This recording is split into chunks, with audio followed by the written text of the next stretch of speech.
Per usual, it's always a blessing to be able to link up with you all and to talk about our father's scriptures and learn our ancestral history and our culture. And that's what this is really about. People ask me a lot of times, like, what's the difference between this and um, church or religion? And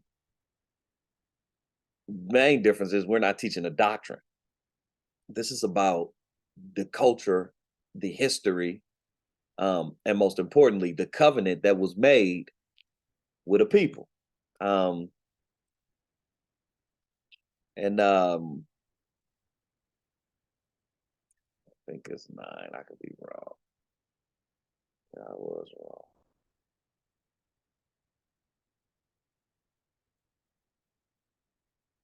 wrong. In Romans chapter 3, verse 1, where um, the Ak Shaul, they call him Paul, but in Hebrew his name would be Shaul. He said, what advantage then have, and this word here for Jew, they try to tell us in this definition that the word here for Jew is um, Yehuda. They got the J there, but really that's supposed to be a Yehudian or a Yehuda. But we know Paul himself is from the tribe of Benjamin, so he wouldn't have been talking about Yehuda having an advantage, which they don't. They were the kingly tribe, but as Abiyah says, that all of Israel is equals. Certain people have been called for certain jobs. There have been prophets from every tribe. There were judges out of every tribe. But he just chose Levi to be the priesthood and Yehuda to represent the kingship when we were in the land as a nation. Now that's why he sent our Messiah. Hamashiach is the king priest. He is, that's what Melchizedek. When you hear people say Melchizedek, really, it represents a king and a priest. And our Messiah is the king priest to take it out of the hands of particular tribes. And you know, when you think about it, you can understand why the Most High would do that. Because when you look at our people today, and even when you look at the New Testament, when you get to like when you talk about the Pharisees and the Sadducees and that calling that Yah had placed upon us to be first amongst equals was really how you would look at it.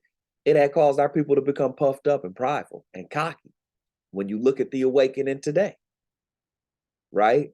When you look at the awakening today, you have people who for the same type of mentality, not necessarily the same reason, but for the same type of mentality. And some people for the same reason, like the people who claim to be the tribe of Yehuda. I've heard other Israelites say the same thing, that they feel like those people, quote unquote, the African American in this awakening, acts like he's better than the rest of the awakening around the world. It's the same mentality. So when Shaul here is saying, what advantage then hath the Jew? What advantage does a Jew have? He's saying, what advantage does an Israelite have over a Gentile? All 12 tribes. Or what profit is there of the circumcision? The circumcision is meaning the covenant. When the Most High made the covenant, he didn't make it with Yehuda. He didn't make it with Levi. He made it with Abraham, through Isaac, through Jacob, through all 12 of Jacob's sons. So what we doing here is we speak to the advantage of the Israelite. Also, the disadvantage of the Israelite is living in sin. And that's where the curse is kicking. Romans chapter 3, verse 2. Much every way, Paul is he's pondering his thought. He's asking himself a question, actually, but he's pondering a thought. It's like, what is the advantage of an Israelite? And then he answers it. Yah gives him the answer, I'll say. Much every way is the advantage of an Israelite over a Gentile. Much every way, because the covenant was made to them. The promises were made to them. It's in our blood to represent the Most High the right way. We were called to be the light unto the world, the light unto the Gentiles. Israel was supposed to be a nation following Yah. So in times like this, as the world is falling apart, the world is supposed to be able to look to Israel and say, they are prospering and that nation is at peace. That's the way we're supposed to do it. But because true biblical Israel is not a nation today, When you look to Israel today, you have the 13th tribe, what they call the Ashkenazi Jew, understanding that Ashkenazi is a son of Gomer, who's a son of Japheth, literally. So when you, which is something that always, which is something that always, just so you all know, I ain't just saying that. When we get to, as you see in Genesis chapter 10, verse 2, it says, the sons of Japheth are Gomer, Magog, Madai, Javan, which is the Romans and the Greeks, Tubal, and Meshach, and Tyrus. Verse Genesis 10:3 says, and the sons of Gomer are Ashkenaz. I find that interesting, the fact that they even call themselves Ashkenazi Jews, like they know exactly who they are. We are European, but Yah ain't no 13 tribes. That's why I call them the 13th tribe. It was only 12. A tribe has been added. And as the world is fallen by the wayside today, when we look towards, or when people, I should say, look towards Israel today, you see the same strife that's going on around the world. It's not representing righteousness. It's not representing the glory of Yah. I know they over there protesting in the streets that the government is trying to steal extra rights from the court, and that's not how I go with Yah. Because a nation that's following Yah, Yah is the government. There is no protesting in the streets against Yah. And when our people were rebelling and sinning, the curse was, you got to go. And he told us, I'm going to let a Gentile trotting down this land. Ashkenaz, a Yephite, also his descendants. It's interesting to me that they call themselves that, like they know exactly who they are, yet they claim to be a people. And Paul is saying the advantage is much every way, mainly because that unto them were committed the oracles of Elohim. What are the oracles of Elohim?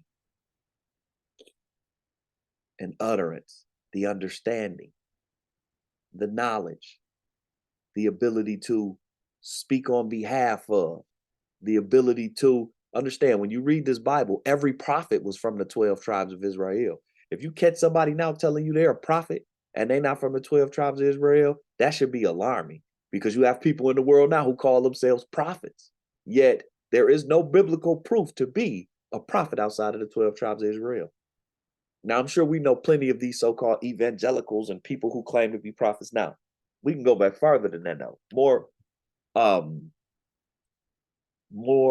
I won't say more importantly, but more on a more major level than these people that be on TV selling blessings and prophets and all of that. Now, you have what the Muslims call Muhammad.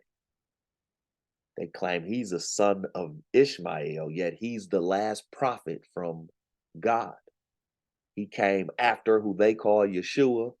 Yeshua was not the son of God. He was just a prophet. And God sent the oracles through Muhammad as the final utterances to the world. Yet there is no proof that there's ever been a prophet from outside of the 12 tribes of Israel. That's one of the more major ones, because you have 1 billion Muslims around this planet, at least they say. I don't know the number. But that's what we speak to in here. We speak to who is Israel. When me and my family first started this, now it's like, matter of fact, we in August, it would be 3 years ago, literally, sometime around this. We started in August of 2020. COVID was raging. I had been talking to the family. Y'all had started to humble me first off, hallelujah. And I was talking to the family about, we could do this, we could do that.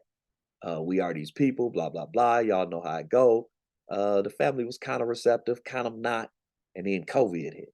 And once COVID hit, a lot of people around us was catching it. A lot of people around us done died.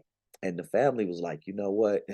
It's crazy. I laugh now. It's really not funny, but it's funny though, because once that started to happen, mind you, they shut down Chicago in March of 2020. We didn't start this until August. But once they shut it down and it started getting real, then I started getting calls from the family like, what was that you were saying about us being Israel and the Bible and we these people? Like COVID really, as they say, Yah uses everything for the good. It's sad that some people had to die, people, loved ones, people close to me. I had a cousin who I was really close to who died. It really hurt. Other people I know lost mothers and brothers and right. But the good that came out of COVID was I know some people who started to consider Yah behind it. Like, yo, this is crazy. What that Bible really saying? What you was trying to tell us about we the people? And that's what the call started as. It was just 2, 3, 4 of us. Me, my mama, my wife's mother. Um, it was just a few of us. And that's what it started as. And in that start, we initially was calling it Who is Israel? That was the initial name of this. Because, and it's still the same thing, even though I don't call it that now, but because the whole point of this and the difference of this and what we would normally do in a church setting, as church teaches a doctrine, church is teaching Easter, church is teaching the New Testament, the Old Testament is done away with, and in Jesus' name, you can do this and do that. In Jesus' name, just pray over pork and it's cool, and right? And that's a doctrine. We're not teaching a doctrine. We're reading the Bible, and whatever it say, we honoring it because we believe the word to be true. And the lean with this is, who is Israel? If we know, we can prove and that was just slight proof, but as we see, these people who call themselves Ashkenazi Jews, Israel is a son of Shem. Through Arphaxad, through Reu, through Serug, through Eber, through Peleg, through Nahor, through Terah, through Abraham. I missed one of them. I always miss one of them. I don't know which one I'm missing. But from Abraham to Isaac to Jacob's 12 sons, Yah made a covenant with that line. And who is Israel? Because there is no Ashkenazi in that line. So if these people, which we can dig deeper than that to prove that they aren't the people, right? For example,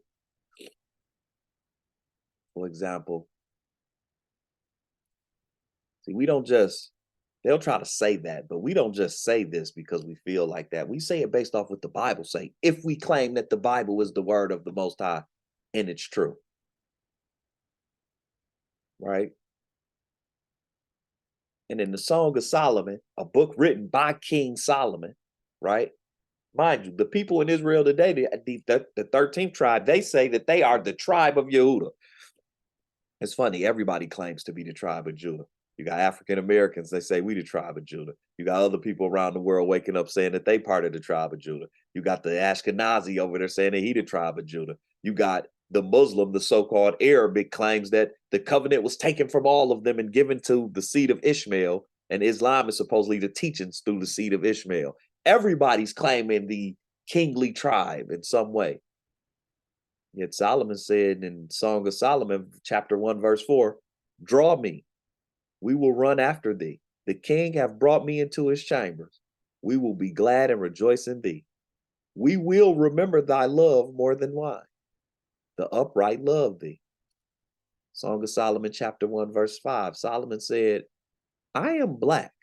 The word here for black, Shakor, dusky, jetty. Solomon was dark-skinned. I am black. Some people will try to tell you when he said black there, he was talking about his mood. No, because he says, but calmly, meaning beautiful. Navi, I am black but suitable, beautiful, right? He ain't talking about his mood. Sometimes when you see the word black used in the Bible, it is talking about a person's mood, his disposition. He's black, he's in darkness. He's without hope, right? There's a few other times when he's talking about the color of a person's skin, as Solomon is describing his physical makeup. I am black. I am Shakor, but calmly. I am black and beautiful. Black and beautiful. O you daughters of Jerusalem, as the tents of Kedar, as the curtains of Shalom, which is Solomon. Verse 6, look not upon me, because I am black, because the sun have looked upon me. Not only am I black, I'm jet black. I've been out here in the field, I done got tan. As some of you are. It's funny because, we do that. Like, the sun tans everything, even melanin. People always tell you, like, melanin don't need suntan lotion and all this and that. That may be true, but melanin can tan. I'm tan now because of how hot it's been and how much I've been in the sand, like, in the sun. Like, we can get darker. And Solomon, and he's said it again. He's talking about his physical makeup. I am black because the sun have looked up on me. My mother's children were angry with me. They made me the keeper of the vineyards, but mine own vineyard have I not kept. So when we talk about who is Israel, if you meet anybody talking about, we the people of the Bible and blah, blah, blah, blah, blah.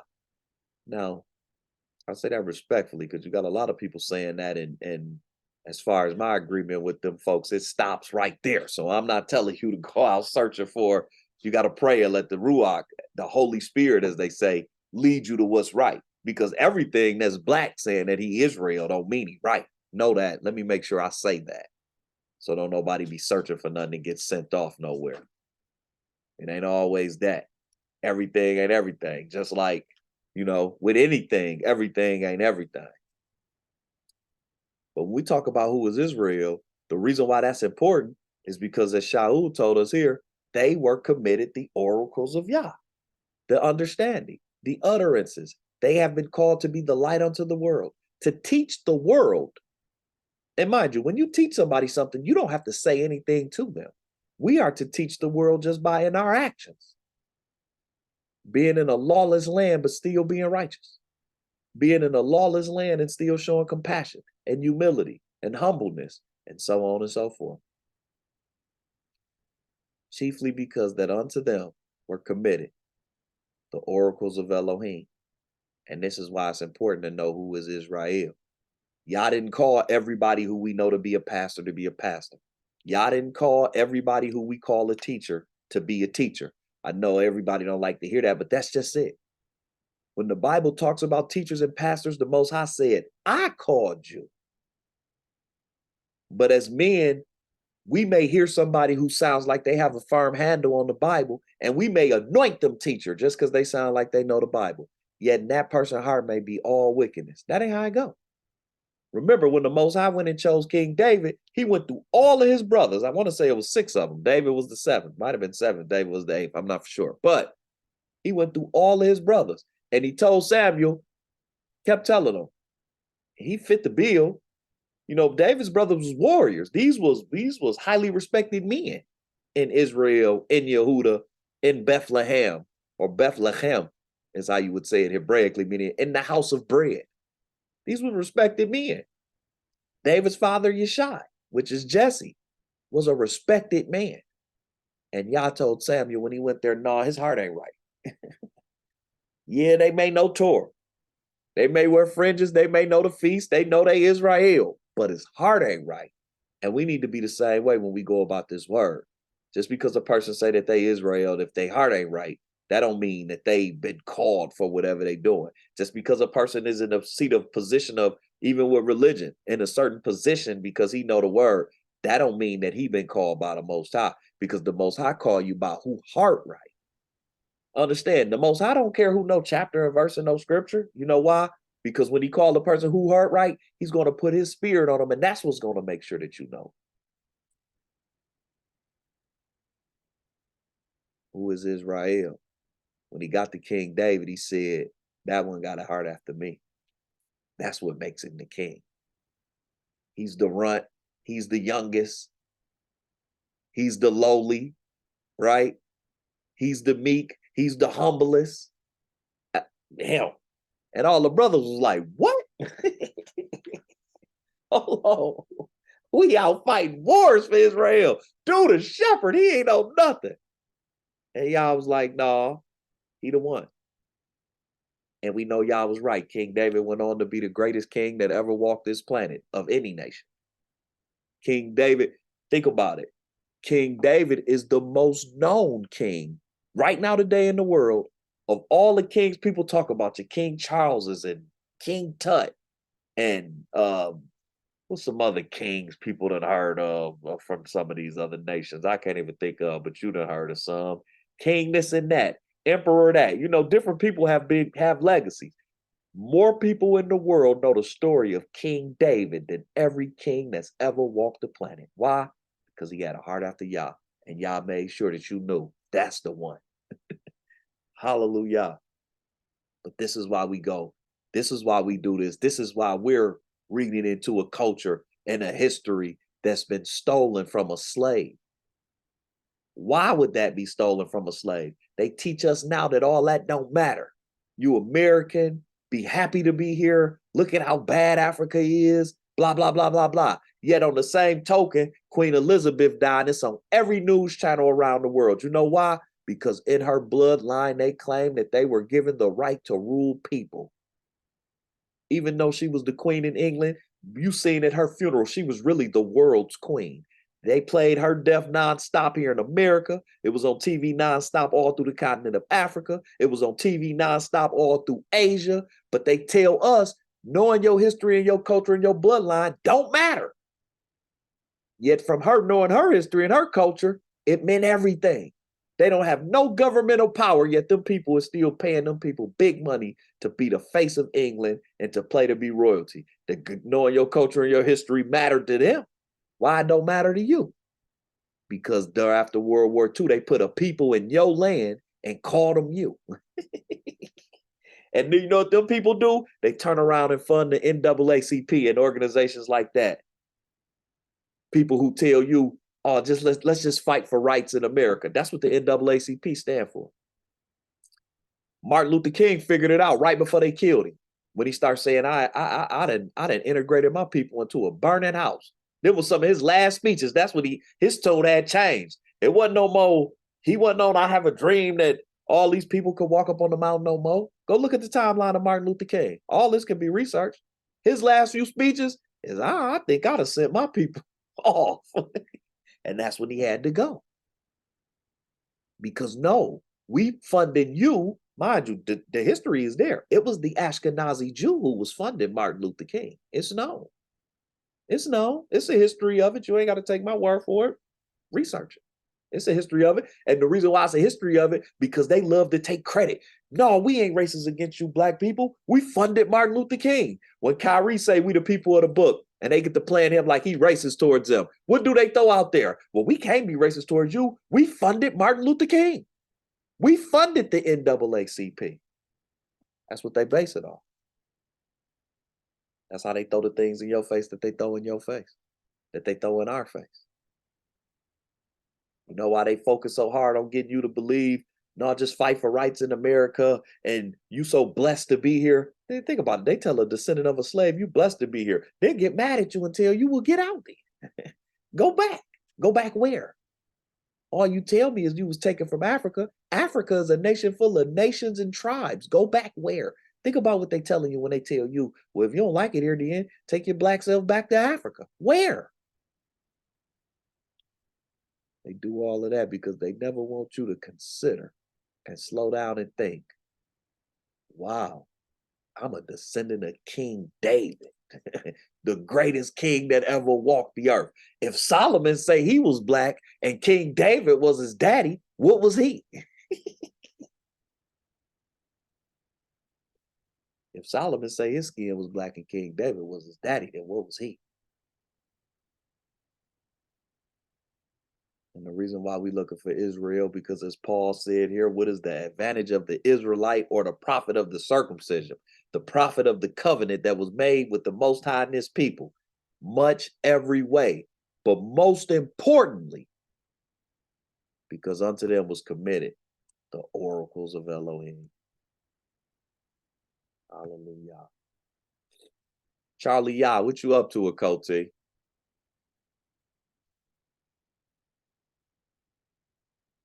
wonder if you can hear me.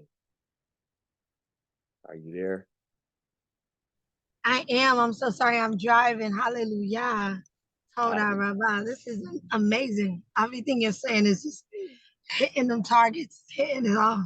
It's feeling. It's very feeling. Hallelujah. I was going to ask you to read, but you're driving. It's all good. I'm going to pull over. I will pull over right now.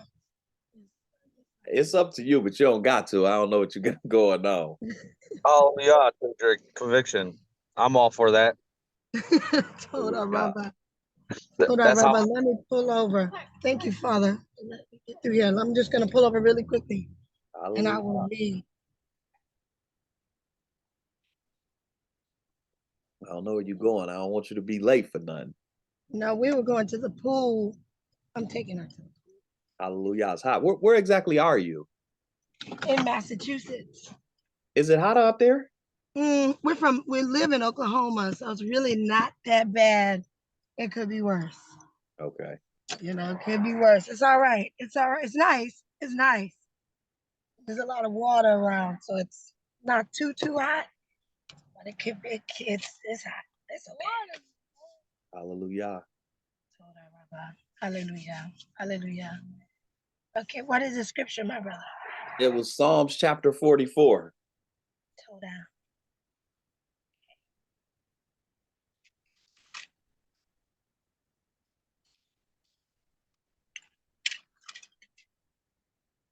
Hallelujah. And Shabbat Shalom to the people who came in here. I see you. Shabbat Shalom. Good to see you all. Shabbat Shalom. And Shabbat Shalom, brother. Shabbat Shalom, family. Shabbat Shalom. Shabbat Shalom. Shabbat Shalom.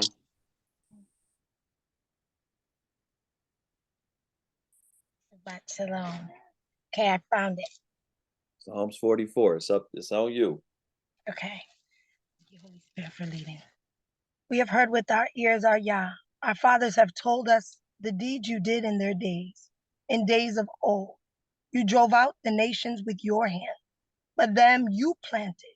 You afflicted the peoples and cast them out. But they did not gain possession of the land by their own sword, nor did their own arm save them. But it was your right hand, your arm, and the light of your countenance, because you favored them. You are my king, O Yah. Command victories for Yaakov. Through you, we will push down our enemies. Through your name, we will trample those who rise up against us. For I will not trust in my bow, nor shall my sword save me. But you have saved us from our enemies, and have put to shame those who hated us. In Yahuwah we boast all day long and praise your name forever. Selah. But you have cast us off and put us to shame. And you did not go out with our armies. You make us turn back from the enemy. And those who hate us have taken spoil for themselves. You have given us up like sheep intended for food, and have scattered us among the nations. You sell your people for the next to nothing, and are not enriched by selling them. You make us a reproach to our neighbors, a scorn and a derision to all those around us. You make us a byword among the nations, a shaking of the head among the peoples. My dishonor is continually before me, and the shame of my face is covered. Because of the voice of him who reproaches and reviles, because of the enemy and the avenger. All this has come upon us. We have not forgotten you, nor have we dealt falsely with your covenant. Our heart is not turned back, nor have our steps departed from your way. But you have severely broken us in places of jackals, and have covered us with the shadow of death. If we had forgotten the name of our Yahuwah, or stretched out our hands to a foreign God, would not Yahuwah search this out? For he knows the secrets of the heart. Yet for your sake we are killed all the day long. We are counted as sheep as slaughter. Awake. Why do you sleep, O you? Arise. Do not cast us off forever. Why do you hide your face and forget our affliction and our oppression? For our soul is bowed down to the dust, and our body clings to the ground. Arise for our help and redeem us for your mercy's sake. Hallelujah. Shabbat shalom. Hallelujah. Hallelujah. Incredible read. Hallelujah. Hallelujah. Hallelujah. Beautiful read. Hallelujah. Psalms chapter 44. It's a reason why we read this today. It's going to make sense when we get to the end. But to the point of who is Israel, as he said in verse 2, you have drove us out. You have drove out the heathen with thy hand. Yah did it. right? You are our king. Yah fights for Israel. This is why it's important to know who is Israel. If we can prove that these people that call themselves Ashkenazi Jews, the 13th tribe, and not even that we can prove, if we can just show it's different than what they presented, then who is these people, right? Who exactly is these people? But they got the land in possession by their own sword. Neither did their own arm save them, but the right hand and thine arm and the light of thy countenance, because thou had favor unto them. Yah chose us. I will not trust in the bow, neither shall my sword save me. Why? Because Yah chose us. Thou hast saved us from our enemies and hast put them to shame that hated us. Why? Because Yah chose us. Thou hast cast off and put us to shame, and go not forth with our armies. Yah fought for Israel. They start sitting in the land. He said, okay, I'm going to take the cover and let's see what you do on your own. And we didn't fare well. We've been on the run now for 2,000 years, at least. You make us to turn back from our enemy, and they which hate us spoil for themselves. On the slave plantations, when we first got here, it would be a slave owner, his wife, his children. He may have some servants. It may be 15 of them total. Those 15 people would be ruling over 200 slaves. You know why? Because Yah had took the spirit of fight from us. You know why? Because we forgot who we were. We forgot what it meant to be an Israelite. We forgot, as Paul said, the main reason is to go and represent the oracles of Yah, the understanding. This is how he turned us back from our enemy. Thou hast given us like sheep appointed for meat, and hast scattered us among the heathen, as the Okoti said, the nations. Who's been scattered among the nations? Mind you, and this word here for scattered, zarah, it means to cast away, to toss, to disperse, to spread. Not what these Ashkenazis claim that they migrated, or because they don't claim no captivity. Or they migrated around the world, and after World War II, all these nations spent this money to move them back into Israel. That's not Bible.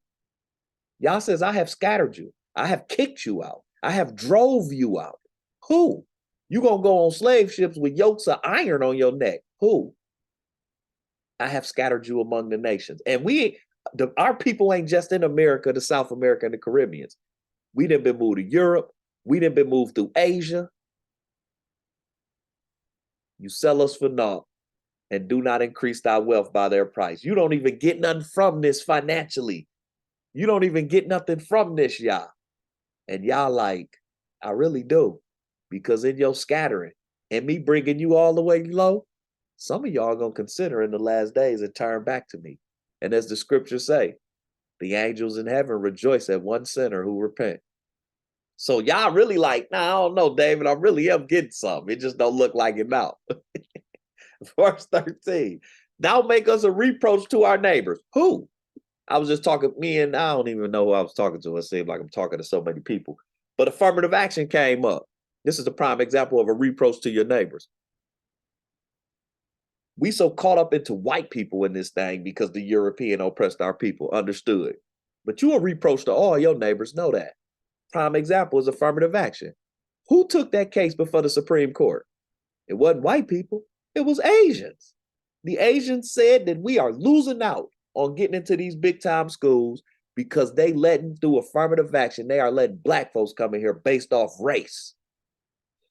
It was the Asians who fought the case. You're a reproach to all your neighbors. Understand, now that don't mean everybody against you, but that for darn sure mean everybody is definitely not with you, but everybody will use you. See, as long as you coming through and you helping us profit and you helping us gain, we'll rock with you. But one of you Negroes turn around and try to marry one of our daughters though, then they'll show you, nah, you ain't that cool. Oh, you ain't that cool. Oh no, she can't take you home. No, you ain't that cool. She could take anybody else home, though. She could take any other nation home. She can't take you home. You are scorn into derision to them that are round about us. Most definitely. 44. Thou makest us a byword among the heathen. The word here for byword. In some original sense of superiority and mental action, properly, a pithy, I think, a maxim, usually of a metaphorical nature, meaning you're going to be called something other than what you really are. A simile, as an adage, poem, discourse, byword, like, parable, proverb. A lot of people won't admit it. A lot of people won't admit it. I've said this in here before. Some of you have heard me say this. A lot of people won't admit this. But there is only one word on this planet that no matter what language you speak, you know this word. It's only one. It is only one. And we see it every time these rappers do these shows in Germany and Russia and China. The crowd will know. We talking non-English speaking people. The crowd will know every word to the song. Yet is one word that crowd never says. And I know all of y'all have seen videos where it's 100,000 people in the crowd. They'll rap every word to a song, and it's one word the crowd don't say because they know what it is. And it's the one word that everybody on the earth know this word. It don't matter where you at. If this word is said, everybody in the room know the word. And y'all said, I'm gonna make you a byword among the heathen. And you know what that byword is? And I know y'all know what it is. It's nigga. Everybody in the world know the word nigga. I don't care where you go, they know the word. Period. And you see it when these rappers be doing them shows, because the crowd will rap every word and it'll fall dead silent when they get to the point in the song when they say the word nigga. That's them letting you know we ain't supposed to say it. It's the most famous. I tell you, that's why y'all never ceases to amaze me. But when I read scriptures like this, I'm going to make you a byword among the heathen. Not only did he make you a byword, he made you the most famous word in the world. So you can't mistake it. No matter where you at, you know what the word nigga mean when it's thrown in the room. I don't care where you go. I don't care what airport you walking through. Somebody shout that word out and the whole room gonna get quiet and be looking for where did it come from. Period. Y'all made you the most famous word in the world. But you know what? It ain't you. Because that word is associated with recklessness, ratchetness, killing of your own people, slavery, ignorance. Yet you are really, like that word said, it's a byword, like something, a simile, a metaphor. You really Israel, who have been given the oracles of Yah. Yah wasn't playing, man, when he said that. He was not playing. But arise for our help and redeem us for the mercy's sake. Yah's redeeming his people. This is why we do this and we looking for Israel. This is the difference between this and going to a religious setting where they teaching doctrine. We ain't teaching doctrine.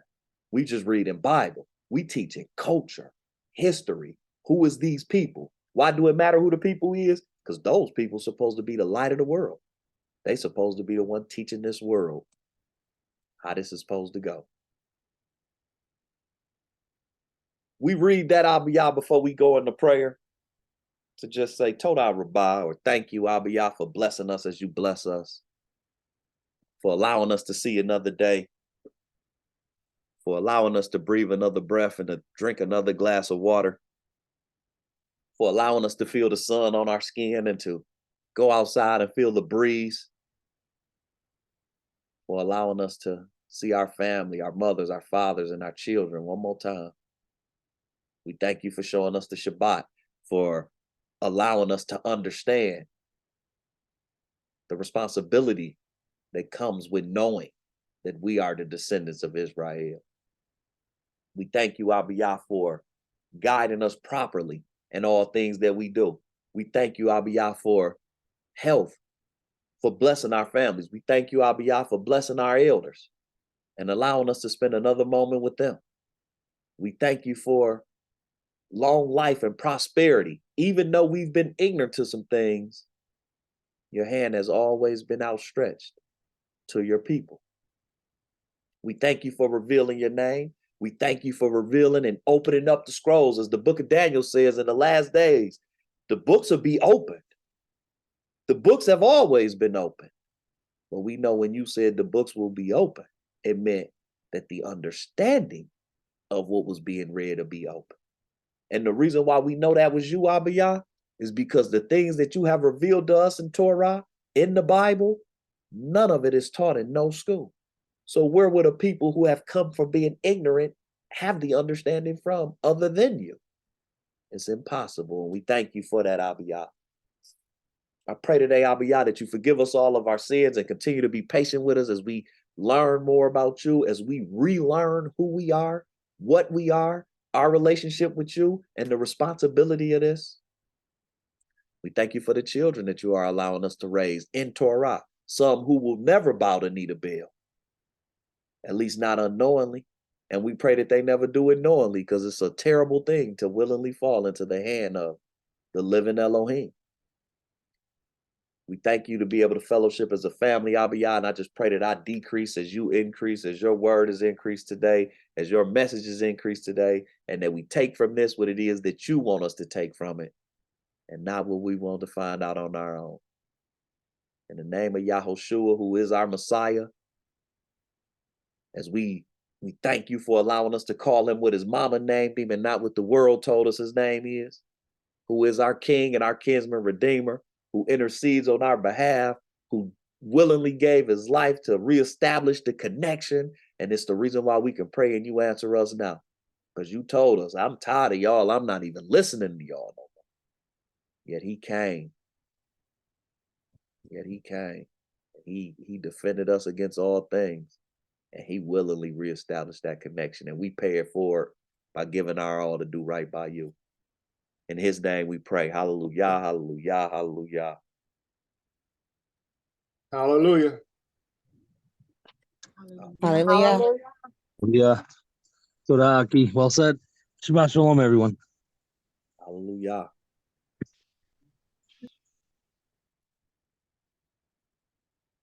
The book of Isaiah. There's a reason why we read Psalms 44, because it was specifically speaking about a people. And in this book of Isaiah today, I pondered on this all week, as I typically do. Yah spoke about a people. So he changed the thought. Let me see.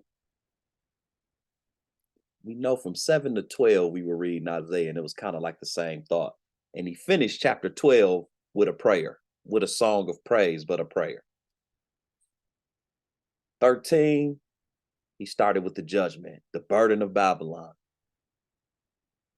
He talked about the king of Babylon in chapter 14. Hillel, as you see here, his name was, who they put Latin here, as my wife showed us, Lucifer, but it was really Hillel, meaning the one who looks inward to praise himself, basically. In chapter 15, he gave us the burden of Moab. Prophecies. He's given us prophecies about different people and different things. In 16, there was a burden on Damascus, which was the Assyrian. And we showed how he chose Assyria for a job with Israel. Assyria chose to start trying to conquer the world and got so bold that they was like, we're going to conquer Yehuda too. We ain't even just going to stop at the 10 northern tribes. We're going to go down here and take Jerusalem too. And we read how Yah sent an angel. They killed 185,000 of them in one night. Yah said he sent 1 or 2 angels. They killed 185,000 men in one night and did it so quietly that the people didn't hear a scream. Nobody knew the 185,000 was dead until the ones that he left alive woke up the next day and was like, yo, the whole camp dead. He gave us a burden on Cush, which is a son of Ham. Damascus, the Assyrians, Asher, quite possibly a son of Shem. Moab, we know, was a son of Lot. They would be Shemitic. So Yah is showing us him judging all these people. The burden on Egypt, which is really Mitzrayim, a son of Ham. He showed us in chapter 20, he gave us a history lesson about Egypt and Ethiopia and how Israel had a bad habit of running to Egypt and Ethiopia for cover. But when he chose the Assyrians, he let it know, nah, I chose them. You can't run from them. But he also showed us how he come in when he had to judge Assyria, how he'll judge the world. In chapter 21, he talked about the fall of Babylon again.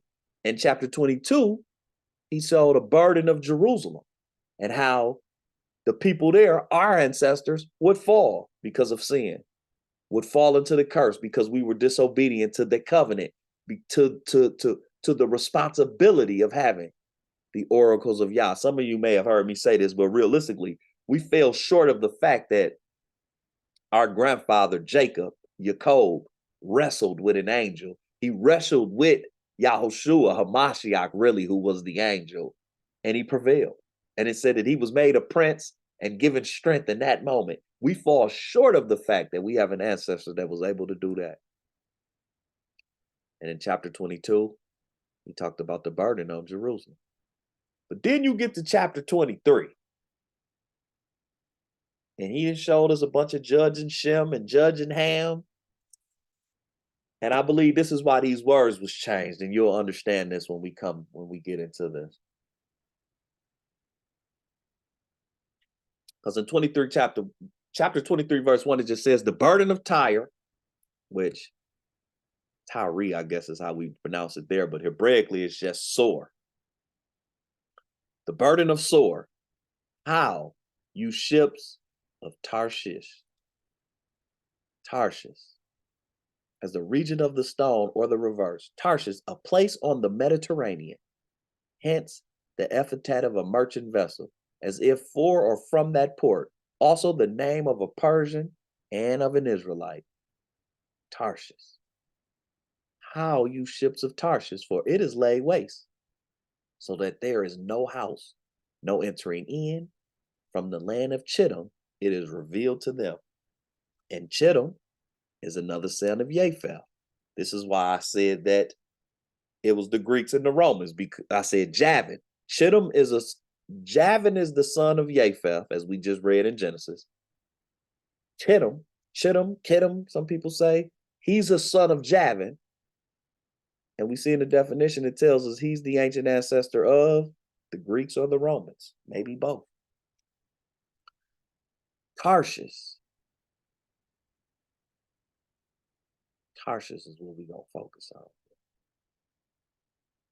So, before I go there. So when I read these same passages, and as you know, we jump to the Septuagint because it's an older translation. It's considered to be a more closely, for the Old Testament, it's considered to be a more closely translated rendition of the Old Testament to the ancient Hebrew. Now, nothing is 100% like I say, but this is why we let the Holy Spirit lead us in the word and show us where he wants us to go. But that is how the Septuagint is carried. That does not mean it has more authority than the KJV and nothing else, but it just reads more plainly in certain parts. And remember, we talk about translations of Bibles. Sometimes the Hebrew was just too big for the English or other languages before it got to the English. Sometimes there are parts where we can discern they maliciously change things to mess the understanding up. And here goes a part. Because we just seen in the last 10 chapters, going back to chapter 13, Yah's talking about judging Moab. We talked about the Ishmaelites last week, where he said the Edomites had a chance to come back home. He said that Ishmael, one of the tribes of Ishmael, as we know, Ishmael had 12 sons. One of them was going to turn his back on his brother. Ishmael is Isaac's brother. Israel is Ishmael's cousin. One of them is going to, or nephew, really, I'm sorry. Israel would be Ishmael's nephew. And one of his descendants is going to turn his back on that family lineage, right? But one of them, he said, you're going to see the captives on the run. You're going to bring them out water. You're going to help them with shelter. You're going to feed them. You got a chance. So we've seen in these last 10 verses, Yah has judged Hamites, which is considered to be the indigenous of the African, of the continent of Africa, right? Black just like me and you, but of different blood, of a different ancestor. Shemites, black just like me and you, but not Israel, which will still be a Gentile, although he is Shemite, but he's not Israel, but he comes from Shem, which Yah chose the line through Shem. From Noah to Shem, Yah passed the priesthood down. So they play some part because they are Shemitic, but they still Gentile nonetheless because they're a nation other than Israel, which is who the covenant was given to. Ishmael, Esau, we've seen the judgment. But then they took this out. They put the burden of Sor or Tyre, and they put Tarshish here. But when we read it in the Septuagint, it says the word concerning Tyre or Sor, how you ships of Carthage, for she has perished, and men no longer arrive from the land of Scythians, which is Chittim, Greeks and Romans. They ain't coming no more. She is led captive. She is led captive. And the reason why I believe they changed this, because I had to do a little digging into that. Ancient Carthage. I had to go to Wikipedia. I had to see, let's see something about Carthage. And I realized something, why that will be changed. Carthage was a Shemitic settlement in present-day Tunisia. Tunisia is in the north, is North Africa. That later became a city-state and then an empire, founded by the Phoenicians in the 9th century BC. Carthage reached its height in the 4th century BC. Mind you, around the 9th century is around the time that Isaiah will be living. I don't want to say 9th, but maybe around 800, 700 BC. That would be the time frame of Isaiah. Maybe even going down a little closer to 600. But he's in this time frame, just to give a timeline. It's one of the largest metropolises in the world by the 4th century BC, and the center of the Carthaginian Empire, a major power in the ancient world that dominated the Western and Central Mediterranean Sea. Following the Punic Wars, Carthage was destroyed by the Romans in 146 BC, who later rebuilt the city lavishly. So Carthage had a nice run, 900 BC or 800 down to 146 when the Romans conquered it. Okay. Carthage was settled around 814 BC by colonists from Sor. And as we see here, Sor is a city in Lebanon, which is Northeast Africa, but they call it the Middle East. One of the oldest continually inhabited cities in the world. Enough of that. But it's telling us it was settled by people from there. A leading Phoenician city-state located in present-day Lebanon. In the 7th century BC, following Phoenicia's conquest by the Neo-Assyrian Empire, Carthage became independently. So now it started to change. You see that? Carthage started to become something different, gradually expanding its economic and political hegemony. I think I said that right. I might have said it wrong. Across the Western Mediterranean. By 300 BC, through its vast patchwork of colonies, vassals, and satellite states, held together by its naval dominance of the Western and Central Mediterranean Sea, Carthage controlled the largest territory in the region, including, and this is why they took out Carthage and put Tarshish there, because Carthage was much more than just Tunisia and the north part of Africa. See, they'll leave you to believe that, these Africans, these Hamites just got judged. Why would the European, when he's translating this Septuagint, which was originally went from Hebrew to Latin, and I don't know what else it went into before it got to English, being that English is a baby's language, but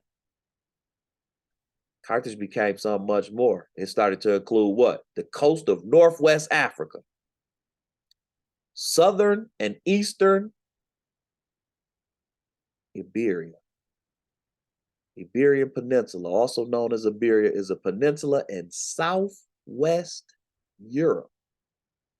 Defining the westernmost edge of Eurasia, it is divided between peninsular Spain and continental Portugal, comprising most of the region, as well as Andorra, Gibraltar, and a small part of southern France. So Carthage became something much more than just a place in North Africa. Southern and Eastern Iberia, the islands of Sicily, which is Italy, as you see there, Sardinia, which is off the coast of Italy, European, Corsica is an island in the Mediterranean Sea, one of 18 regions of France. Malta is an island country in Southern Europe. And Balearic, I'm not even sure how to say this word, Archipelago, I think, something like that. The pronunciation ain't for me. I wasn't an English major, just so y'all know. Anyway, as you see, Carthage became something much more. Mind you, they took Carthage out. When they did this in the KJV, they put Tarshish, they took Carthage out. Why would they take out something where it's talking about the burden of Carthage? But they left every other burden. Every other judgment y'all had, Esau, Moab, the descendants of Ishmael, Babylon, all them burdens was left. They left out the part where y'all said, I'm gonna judge Europe too. Yo, they took out the part where y'all said, I'm gonna judge Europe too, though. Ain't that crazy? They left everything else. No, put Tarshish. Don't leave Carthage to go back and show that Carthage spanned it all through Europe. No, I'm gonna judge Europe too. That's what y'all's letting us know today. I'm going to judge Europe too. Among the ancient world's largest and richest cities, and it talks about Carthage. And when we get down, it says this commercial empire was secured by one of the largest and most powerful navies. Carthage was a big deal. It dominated the Mediterranean, which at that time would have dominated trade. And an army composed heavily of foreign mercenaries. So the Carthage army was of foreign mercenaries and auxiliaries, particularly. We know who the Iberians is, Spain and Portugal. Balearics, eastern coast of Iberia. I ain't no telling who they is. The Gauls. Bring that up. Hold on. The Gauls were a group of Celtic people on mainland Europe in the Iron Age and the Roman period. Their homeland was known as Gallia. They spoke Gaulish, a continental Celtic language. Why that's important? Because that is the language of the Britons. So the army for Carthage was who? Britons, Italians, Greeks. You had some Hamites. The Libyans were there. Portugal, Spain. It showed us that Carthage was part of France, yet they took that part out. They took this word out. You know why? I believe that was malicious too. Because while the English was the one translating this book, they ain't want you to look back and say, I thought it was France. I'm glad you put that. I wasn't for sure. But they didn't want us to look back and see, I'm going to judge all these people. I even told you in chapter 2, I'm going to judge Jerusalem. I'm going to judge Yehuda. They tried to hide the fact that he said, I'm going to judge Europe too. He said, I'm going to judge Europe too. No, and you Greeks, you too. She is led captive. 2, to whom are the dwellers, this is the Septuagint, to whom are the dwellers in the island become like? Who have you people become like, is what y'all said right there. Who have these Carthaginians become like? The merchants of Phoenicia. And in KJV, they put Zidon here. They took out Phoenicia, which Zidon, I'm not even sure if it means that they put that in a definition in the Hebrew. But it's the Phoenicians, as we read. Carthage is a Phoenician, was first settled by the Phoenicians, passing over the sea. Y'all said, this is who you are. He's giving us a description now of who these people are. This is a vast nation. Merchants of Phoenicia who pass over the sea in great waters, a generation of merchants. So these is, and of course they would, because as we just read about Carthage, it dominated the Mediterranean, which would cause it to dominate trade. They were a generation of merchants. This is what they were about trades. And merchants at that time would be the richest people. As when the harvest is gathered in, mind you, you reap the harvest when it's plentiful. You stacking stuff for the winter to eat. As when the harvest is gathered in, so are these traders with the nations. They done got rich, is what he's saying. Oh, these people done got rich. Y'all like, no, these folks done got rich out here. These Carthaginians, these Carthaginians, they done got rich trading in the Mediterranean. And they ain't just in Northeast Africa. No, they make up France, Britain, all of that has association with them. I'm going to judge some of you Europeans too. I keep saying that, but that's what y'all's trying to say. No, but why? Be ashamed, though, Sudan, you Phoenicians.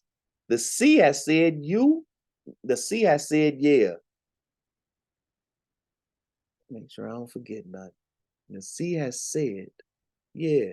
The strength of the sea has said, meaning, mind you, remember, everything else on the planet is obedient. The sea is obedient to Yah. Remember in Genesis, it said that Yah pulled land out of the sea. When Yah pulled the land out of the sea, he gathered the sea in his hands and said, now you stay right there. It's enough water. Science tells us all the time. It is enough water on the planet to flood everywhere. That's what they're telling us now with climate change. Oh, the polar ice caps is melting and it's going to flood everything that's below sea level. It is enough water everywhere to flood everywhere. The reason why every continent ain't flooded is because Yah told the sea, now you don't pass these borders on the land. That ain't for you. Yah, the sea is obedient. Every time you see a picture of the beach and you on the ocean and you see the waves come up on the beach and go back into the water, that's the sea saying I'm obedient. And when you see a hurricane or something come through and them waves come and flood them cities, that's because Yah told the sea, all right, you can flood that right there. It ain't just doing it on its own. We don't look at the world like that, but everything is obedient except for man. The animals are obedient. The air is obedient that you breathe. If the air wasn't obedient, how could you breathe? The land is obedient. The trees are obedient. The earth produces and increase. It's obedient, just like y'all say. And when y'all say, you know what, don't rain and don't give them crops, the land say, you're going to have a rough winter. Y'all said don't give you no crops, ain't none coming. Y'all say it ain't no rain. That's when we hear on the news. It's a drought and such. It ain't just a drought because it's pollution in the air. No, it's a drought because y'all said, no, it don't rain over them. They wicked. They wildin'. And to show the power of Yah, he gave Elijah the power to go on the spot and say, all right, if they deserve rain, pray for them. Elijah was like, I ain't praying nothing. Then finally he was like, okay, Yah, it's been long enough. Let them get rain. And it rained. That's what they don't want you to come from. They don't want you to know you come from a heritage of men who could just pray and make it rain. No, because you a byword.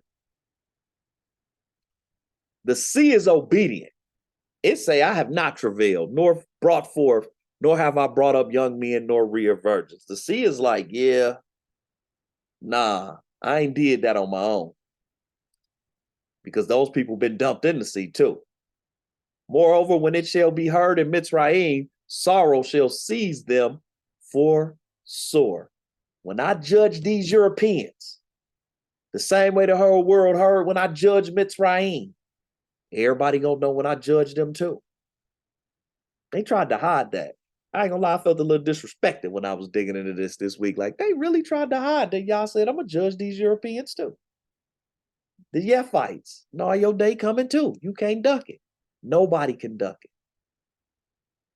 No, not the Gullah people that's in like South Carolina. No, that's not talking about them. No, that's something else. No, not them. Not them. I mean, you know what? I take that back. They may have an ancestor that tied them to this too, because understand that Yah is about tribe. And everywhere is tribal. It's just you only hear really about tribe in Africa, but Asia is tribal. And my wife told me even Asians will speak to it. Europe is tribal. The people in Europe don't even know they tribe. They just like, we Italian. But when you go through the history of Italy, that was tribal. Like you see, Celtics, Gauls, all of that. But Yah said, when I judge Carthage, it's gonna be heard worldwide, just like when I judged Egypt. All these riches that you done got from sailing over the sea, being the merchants of the world, the traders of the nations. Europe, which dominates trade in the world today, although China really makes everything, Europe dominates trade still. Why? Because America is the forefront of Europe, and China make all the goods, but everybody there poor. You got to go sell them somewhere. And where do they sell them at? America and Europe, you better know it. You better know it. China make all the goods, but everybody in China poor. They ain't selling all them goods there. There's 1.4 billion people there, they say. They can't sell all them goods they make in there. Them people poor. They got to get that money back somehow. How do they get it back? They ship them goods to Europe and to America and to Canada. You better know that. Now, that ain't saying they ain't buying them nowhere else. Don't get it twisted. But America is the top consumer in the world. That's why America has the biggest economy in the world. And that's why when they say, well, it's a recession coming in America, it's felt everywhere. Because if everybody in America broke, that means everybody broke because who's going to buy all these goods? That's how I go. That's why all that nonsense people be talking about all that other stuff, man, the dollar ain't going nowhere. Is you crazy? This world can't afford for the dollar to fall off. It'll break China. If the dollar fell off, it'll break China. Where they gonna make all that money at? China's struggling now financially. Where are you gonna make all that money at? We got to be able to sell it somewhere. And y'all like all that money you done made, Carthage, being the traders, being the dominant financial force as he started in the first 5 verses of this world, France, Britain, all of that, Italy, Portugal, Spain. Portugal is important in this. With all of that, it's going to be just like how everybody heard when I brought down Egypt around the world. They're going to see you fall. Depart you, Carthage. Depart you to Carthage. How? You that dwell in this island. The word here for island is more than just an island. And we brought this word up in here before. It means country. No, you that dwell in this country, you're going to depart. Which country? Carthage. Okay. Verse 7. Was not this your pride from the beginning before she was given up? You've been had this mentality. You've been this.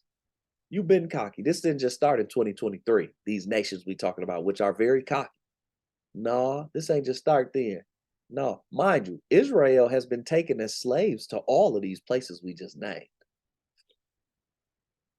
Understand, y'all done judged everybody behind Israel. We read last week he judged Assyria because they got to coming down in Yehuda, or thought they could.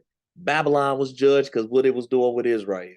Persia in the end was judged and had to fall because of what it was doing with Israel. The Greeks was judged because of what it was doing with Israel. Egypt was judged because of what it was doing with Israel. Rome was judged because of what it was doing with Israel. And now we get the final judgment. That's 5 nations. It's only 7. That's 5 kingdoms. It's only 7 before the Antichrist. Or the 7th is the Antichrist. So what's the 6th nation? The face of it now. Unless you say the Antichrist is already ruling. I guess that's debatable if you want to go that route. I wouldn't argue with you about it though. To each his own, but maybe. But if not, then that means it's a nation before the Antichrist that's going to rule the world. Who rule the world? The people who treats Israel the most flamboyant ever. The transatlantic slave trade is the most flamboyant slave trade ever. Rape your mama, sell your daddy, rape your daughter, sell your brother, beat you with a whip. All that. Rape the men. All that. We do all that. That end, and we hang you in trees for 100 years. We don't care nothing about you being free. You winked at a white woman. Die. Kill your whole family. Burn your house down with you in it. Y'all got a little money, Black Wall Street, you cocky? United States Army come bomb their own land. We'll show you Negroes. We'll show you bywords. No, you been cocky. You was this from the beginning. You been this back in this day with Isaiah, y'all saying, before she was given up. You been this. Y'all said you been this. You been this. Verse 8, who has devised this counsel against Sor? Is she inferior? Who? Who devised this counsel, y'all says? Is she inferior? We can jump back to the KJV and run a little smoother now. Who have taken this counsel against Sor? The crowning city. Crowning. The word here for crowning. Atar. To crown. The top city. The top place. Whose merchants are the princes, meaning the leaders. The richest in the world. Who? Who? Y'all know who? Who? Some people will say, well, Elon Musk from South Africa. He ain't no African though. Where he from? And where he get his money at? He's stealing goods from Africa. Don't get it twisted. He ain't sold all them Teslas that made him the quote unquote richest man in the world in Africa. Where he sell all them Teslas at? In the crowning city. Where? You sitting in it. Most of y'all right now. Are you sitting in it right now? Whose merchants have become the leaders, the richest, the princes. Word here for princes. Sorry. The head person, the chief, the governors, the keeper. You better believe it. Who? NATO. Who? The UN. Who? The European Union. Who? There's only one who stand alone. He ain't even in Europe and he dictate everything. Who? These good old boys right here in America. Who? They the princes. Whose traffickers are the honorable of the earth. Who? You better believe it. Apple, Tesla, Nike. These are the biggest companies in the world. And you got other big companies in the world. Don't get it twisted. Apple probably the biggest company in the world for real. Followed by like Facebook. Who? You know who. Oh, you know who. They know who. Whose traffickers are the honorable of the earth. Y'all like these worldly possessions done puffed y'all up. Yahuwah of hosts, the Most High Yah have purposed it to stain the pride of all glory. I'm going to bring that down, y'all said. And to bring in contempt all the honorable of the earth. Y'all think y'all done did something, right? All the honorable, all the pride of glory, everything you worship, everything you value. Y'all said, I'm going to bring it to the ground. It's a point to be made here, though. Carthage was Portugal, Spain, all of that. Why I got to bring it to the ground, y'all says? I have brought up this map of Portugal. Portugal is the southern European country on the Iberian Peninsula bordering Spain. Its location on the Atlantic Ocean has influenced many aspects of its culture. Portugal. Right here. All this was just Carthage. Tunisia is where it started. All of this became Carthage. My fault. As I said, going up into South France, all of this became Carthage, right? Why is Portugal so important? Romanus Pontifex, papal bull of Pope Nicholas V of Portugal, January 8, 1455. Courtesy of, I ain't gonna play with this person's name, man. I was trying to learn it, but it was Arquivo Nacional de Tor do Tombo. Arquivo Nacional de Tor do Tombo. Lisbon, Portugal. Why is Portugal so important? Why is Carthage being judged?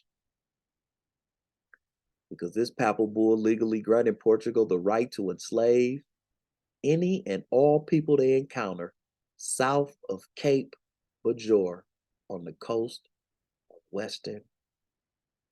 the Western Sahara. Where's the Western Sahara? Right here. The Western Sahara is right here. What's south of that? Here where you came from. Senegal. I can't even think of the name of that. And I know the name of that. I'm trying to pronounce anything that threw me off. Liberia, Ghana, Nigeria. What's south of that? Here where you came from. They tried to hide that from you. No, put Tarshish, take Carthage out of there. Why? Because he talk about, Isaiah's talking about what's going to happen in his day. Mind you, through all these prophecies, Yah is showing how he's going to do this in the end too. To stain the pride of all glory and to bring contempt all the honorable of the earth. Why?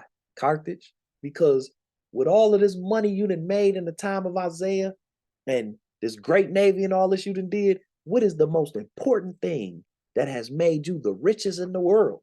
Carthage, France, Britain, what? It's because you done stole my people. And you done put them in another land and they done worked for you for free. Just like Egypt, just like Babylon, just like Persia, just like, just like Persia, just like the Greeks, just like the Romans. You did it too. This is why you got to be judged. This is why you got to be judged.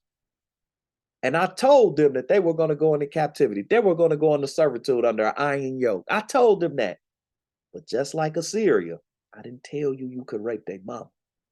I didn't tell you you could beat them with them whips like that. I didn't tell you you could do a lot of these things you done did. I didn't tell you you could do what you do now. No, I didn't tell you you could go. Remember you said about Assyria, I chose you to punish the 10 northern kingdoms of Israel. I didn't tell you you could start conquering other nations. You did that. I said that they're gonna go on a slave ship and be in servitude to you. I didn't say go colonize Africa. I didn't tell you that. I didn't say go force your God on all these people. Who is your God? I didn't tell you go force no white Messiah on my people. Why? Because we just read with Solomon. They got a Messiah. And his mama named him Yahushua. And the scriptures say his skin would be of polished brass if burned in the furnace. He ain't no European. I ain't tell you you could go do that. I didn't give you that go ahead. You did that on your own. You felt you could just go do that. Okay? Yeah, I'm a judge them. And we just seen Isaiah prophesied a judgment. The Romans took over this whole little nation in 146 because the Greeks had it. I won't say that the Babylonians and the Persians, I don't know if they went that far into Europe, but we know that in the time of the Greeks, they would have been in control of what was the Carthaginian Empire. And then it told us in 146 BC, the Romans took it. But why is he talking about it's going to be judged today? And you're going to see where he's talking about today. I'm going to speak to it when we get to it. But why is he saying it's going to be judged like that today? Why? Because of what you done did with my people. And as we see, it was in the Carthaginian Empire, Portugal, you started the transatlantic slave trade to go into this new land you claim you found. And look how you did my people. And y'all said, I'm going to stain the pride of all glory. And I'm going to bring into contempt all the honorable. Because that's who, you done got rich today off that. You mask it behind a bunch of things. You done got rich today off that. And y'all like, you might can fool the world. You can't fool me. No. I know what you done did. Pass through thy land as a river, O daughter of Tarshish. There is no more strength. That's how we know it ain't happened yet. Because those nations that make up Carthage, they all still there, profiting, living with the yoke and the foot on the neck of Israel. This is why it's important. Who is Israel? These Ashkenazi, the 13th tribe, came from a lot of them places and went to Israel, right? Is they on their neck? No. A lot of them places, I know Italy, because of the what role it played in World War II, if I'm not mistaken, them people paying them people reparations still. That's how I know it ain't happened yet, because y'all said when I judge it, it ain't going to be no more strength. That's how I know. That's how I know. He stretched out his hand over the sea. He shook the kingdoms. Who? Yahuwah have given a commandment against the merchant city to destroy the strongholds thereof. Mystery Babylon, your cup done run off over once again. And he said, thou shalt no more rejoice, O thou oppressed virgin, daughter of Zidon, the Phoenicians, arise, pass over to Chittim, Greece. There also shalt thou have no rest. Why? Because I'm judging them. You can't run. I'm coming to judge all of Europe. That's what y'all said. And when these people translated this book, they tried to take that out. They let us read about y'all judging everywhere. You can't read about them judging Europe, though. That's so funny to me. You can't read about them judging Europe, though. Behold, the land of the Chaldeans, Babylonians.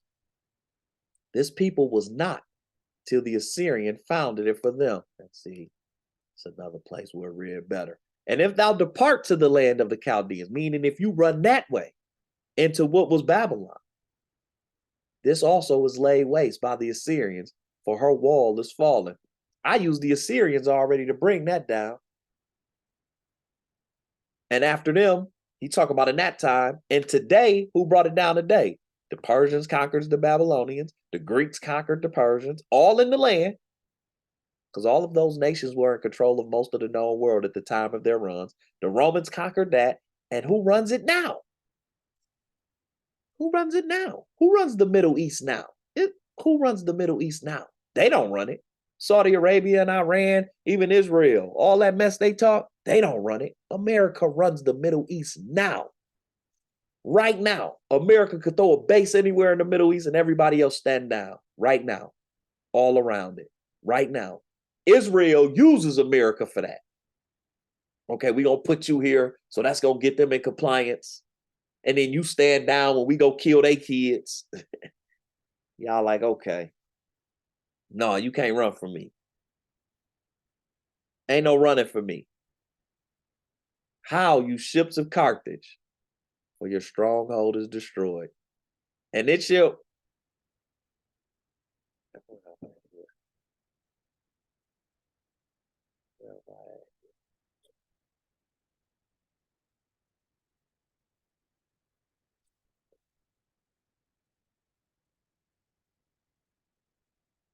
And it shall come to pass in that day. What day? The last day. That sore shall be forgotten 70 years, according to the days of one king. After the end of 70 years, shall sore sing as a harlot. It ain't gonna learn. It's gonna get right back into being wicked. It's gonna get right back into running with the harlot that sits on the beast. Take a harp, go about the city. You harlot that has been forgotten. You had a chance. Make sweet melody, sing many songs, that thou mayest be remembered. And it shall come to pass that after the end of 70 years, that the Most High Yah will visit Sor, and she shall turn to her hire, and shall commit fornication with all the kingdoms of the world upon the face of the earth. No, y'all like, okay, mind you, now Isaiah's talking about in his day at this time, because there was a judgment. And you had a chance, Sor. And what did you do? You got right back to committing fornication with the kingdoms of the world, with Mystery Babylon, with the harlot that sits on the beast. You got right back to it. And her merchandise and her hire shall be holiness. What?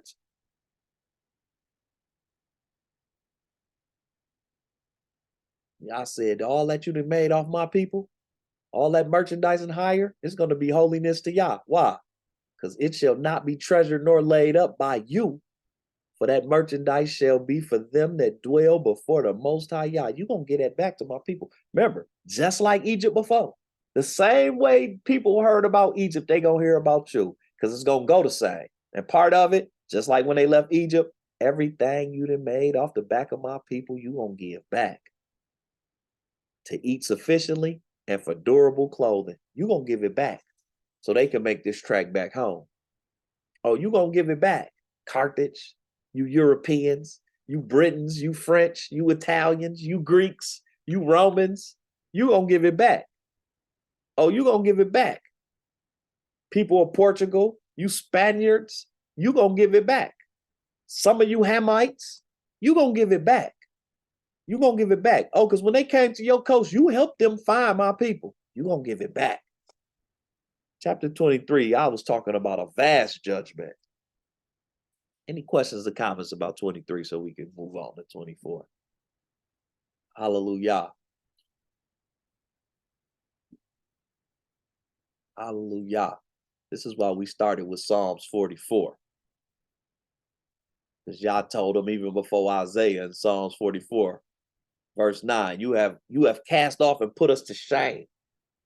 You make us turn our back from the enemy. They which hate us spoil us, ruin us, steal from us, destroy us. Thou hast given us up like sheep appointed for meat, and hast scattered us among the nations. Yah, that's why we read this. Because Yah was like, yeah, I did it. And then Isaiah, we going to be the byword among the heathen. We know that. Reproach to our neighbors. We know that. And then Yah's letting us know in Isaiah chapter 23, I'm judging them for all of that. They ain't got away with it. You just stay the course. And they tried to hide it. Told us Tarshish. What is that? No, Carthage. This nation that encompassed all them nations. No, I'm going to judge them. Portugal, no, they don't want to be spoken and they know what they did. Nah, I'm going to judge y'all for that. Anything anybody want to add to chapter 23 before we move forward? Hallelujah. Cool. Chapter 24. We're going to finish with this. Chapter 24. He says, behold, the Most High make the earth empty. Now he's going to talk about kind of how this judgment going to go. Behold, the Most High going to make the earth empty. He going to make it waste and turn it upside down and scatter abroad the inhabitants thereof. That sounds scary. He going to make it empty. He going to turn it upside down and scatter abroad the inhabitants thereof. What do that mean? You know, when I was reading this in my mind, I saw the book of Eli. When Denzel was coming through and everything was tore up and people were scattered here and there, scavenging for food. That's what I saw in my mind when he said this. Judgment on the whole earth. And this is how we know what he's talking about with Carthage ain't happened yet. Because he may have judged those nations, and I don't know if Carthage was as big by the time he judged it, but he judged it at a time. But this whole earth judgment is a little different. And I didn't make it completely powerless yet either. Right? And it shall be as with the people, so with the priest, as with the servant, so with his master, as with the maid, so with her mistress, as with the buyer, so with the seller, as with the lender, so with the borrower, as with the taker of usury, so with the giver of usury. Everybody, y'all say. I'm going to shake it up. When I make the world waste, everybody's going to feel it. Now, you got this notion in the planet today that these billionaires is going to build arcs and fly to space stations. No, y'all said as with the priest, with the servant, as with the master, with the maid, or with the servant, as with the servant, the master, the maid, the mistress, the buyer, the seller, the lender, everybody. Ain't nobody running. Ain't going to be no rapturing out of here either. Everybody's going to face it. The question is are you going to be protected under the shadow of his wing or not? You ain't leaving here, though. Everybody's going to see it. The righteous got to see it under the protection, so you know what not to do. You don't want to be a part of that. The land shall be utterly empty and utterly spoiled, for the Most High Yah have spoken this word. It's got to happen. My word won't go out void. I've said it. It's coming. He talk about Revelation again now. What did I show you in Revelation? Well, when you get to Revelation, I explicitly tell you how it's going to go. This going to happen. That's going to happen. This seal going to open. This bowl going to be poured out. This trumpet going to be blew. I explicitly tell you in Revelation how it's going to go. Right here, he just got Isaiah telling them, don't matter the details. This is all going to come to an end. Utterly empty and utterly spoiled. Verse 4.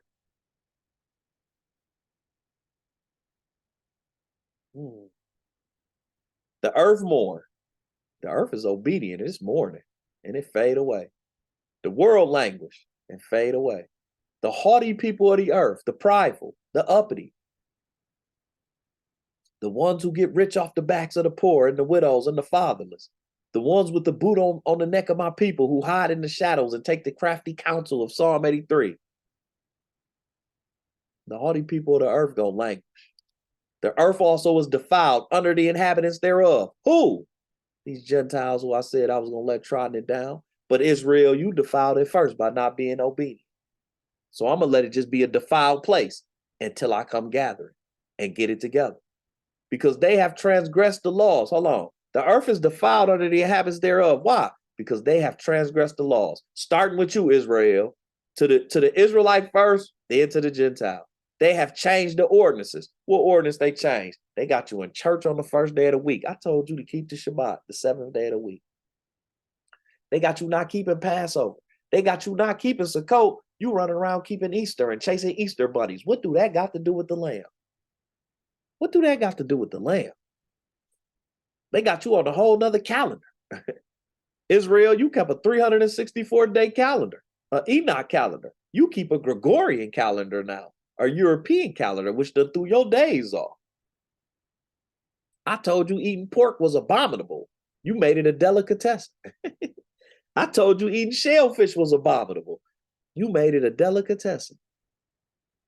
And you have broken the everlasting covenant. What? The one I made with Abraham about you, Israel. The church say it's about them. The Muslims say it's about the seed of Muhammad, and they got it. Everybody the king now. The 13th tribe say that they the kingly tribe of Yehuda. The covenant about them. Everybody got the covenant. You don't even know it was yours. You go along with all of that. You agree with all of them. Our people agree with all of them. Understand. Understand. You got Farrakhan them running around talking about they the nation of Islam. You got a lot of our people who have fell victim to a European Messiah. You've been given a European Messiah. Where he come from? I told you, head full of hair like wool. What? Nah, that's a dreadlock. Wool is tough. Nah, hold on. You've been given a European Messiah. Some of y'all look at these Ashkenazi. You seen it with Kyrie. Kyrie said, we the people of the book. Boy, it was black folks from all sports crawling out the woodworks. Kyrie bogus. You even defend them. Whole time I'm talking to you. Whole time I'm talking to you though. What you gonna do? Where you gonna stand? You done broke the everlasting covenant. Y'all like, okay. You might not know. But I know. Therefore, hath the curse devoured the earth. It ain't just a curse on you, the earth been cursed. Why? Because the sons of light ain't in the right place. So there is no light. The earth is under darkness, confusion, misery, destruction, lawlessness, ratchetness, all that, lasciviousness, uncleanness. What I forget? All of that, whatever you could think of, that's what the earth is under. It's under the curse. Why? Because the sons of light done fell off. And you done broke an everlasting covenant. I understand, and this is why y'all's patient with us, though. I understand all of everything and the pressure your people done been through in these last few hundred years where you at. I understand. It's time for you to come back home. It's time for you to consider, though. You don't see what's going on around you? It's getting hectic. And they that dwell therein are desolate. Who? All of y'all. You've been destroyed. The whole earth. Therefore, the inhabitants of the earth are burned, and few men left. This is how I know he's talking about the last days, because that ain't happened yet. Yet, we read the Revelation. We read the Revelation. I don't remember how many weeks ago it was, but we read the Revelation. He said, all men are burnt. Which men, y'all? Hold on. Let's see here. 7 trumpets. And the 7 angels, Revelation 8, verse 6. And the 7 angels which had 7 trumpets prepared themselves to sound. The first angel sounded, and there followed hail, fire mingled with blood. All the green grass was burnt up. Fire. The second angel sounded, a great burning mountain with fire was cast into the sea, and the third part of the sea became blood. And the third part of the creatures which were in the sea and had life died. And the third part of the ships, Carthage, you merchants who done got rich, were destroyed. The third angel sounded, and fell a great star from heaven, burning as it was a lamp, another fire, and the third part of the rivers and upon the fountains of water. And it was called wormwood. The waters were made bitter, and many men died of the waters. Okay. The fourth angel sounded, and the third part of the sun was smitten. It's a lot of fire. Hey, them first few trumpets, it's a lot of fire.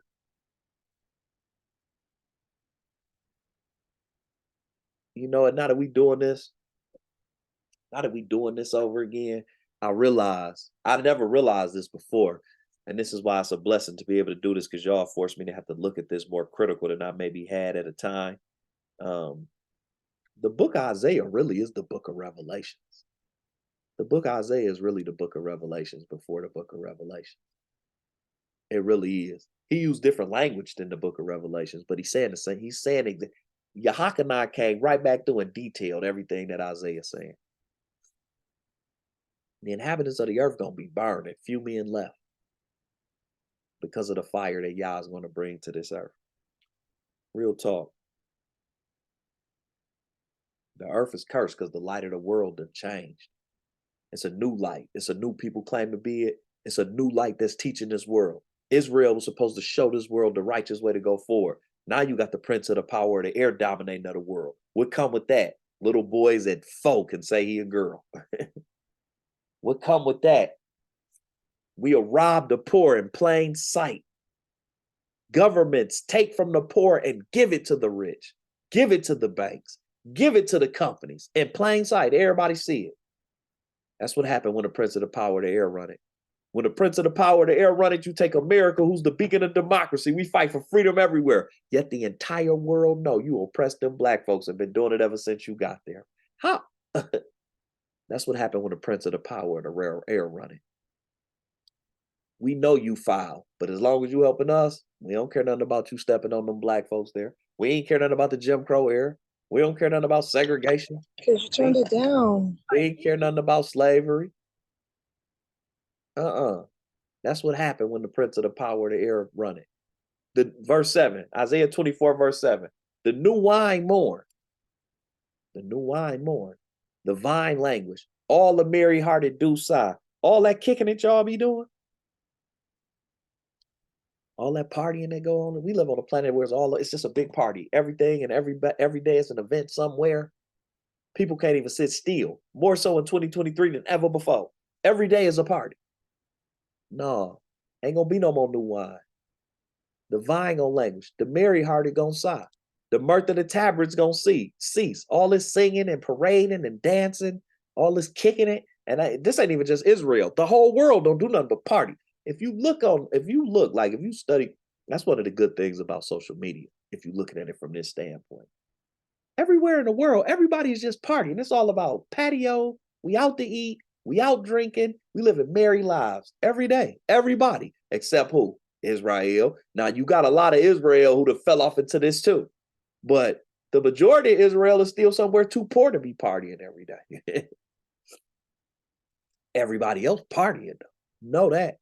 The noise of them that rejoice, it's going to end. The joy of the harp going to cease. Verse 9, they shall not drink wine with song. All this kicking is going to come down. Strong drink shall be bitter to them that drinking. Yeah, all that drinking, all this partying, all this being drunk all day, every day, that's going to come to an end. One way or the other. Oh, that's coming to an end. The city of confusion is broken down. The word here for confusion. The city of confusion is broken down. The word for confusion. To who? The city of waste, the city of desolation, the city of a worthless thing, a vain city, an empty place, without form, nothing, vanity. A city of a worthless thing. What's the worthless thing? These doctrines they done sold you. These gods they done sold you. These things they got you worshiping and following. It's going to be broken down.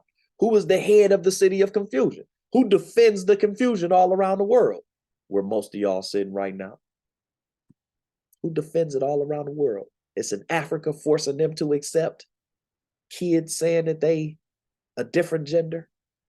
It's in other parts of the world forcing religion.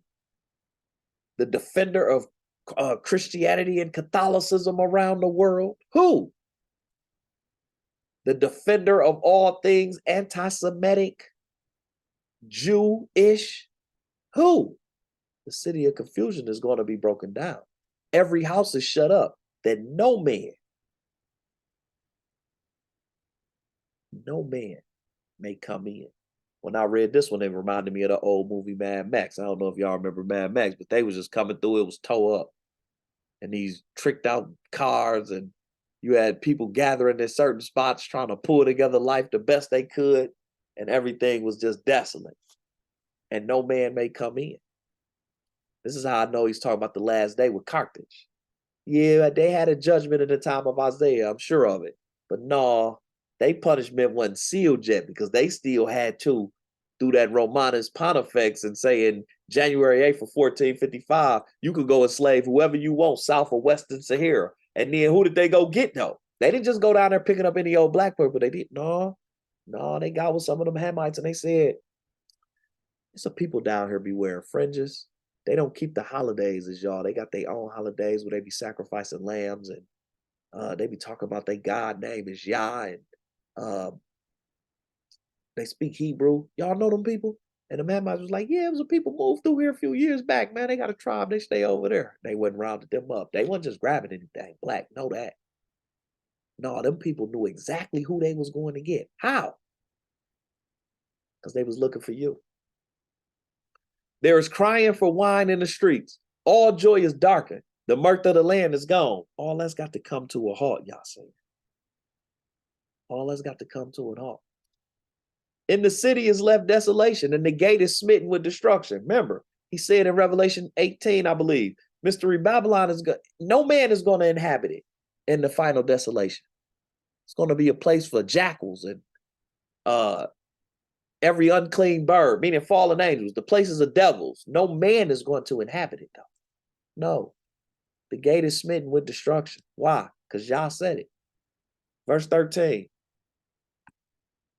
For some reason, I jumped back to the Septuagint here. No, y'all like, no.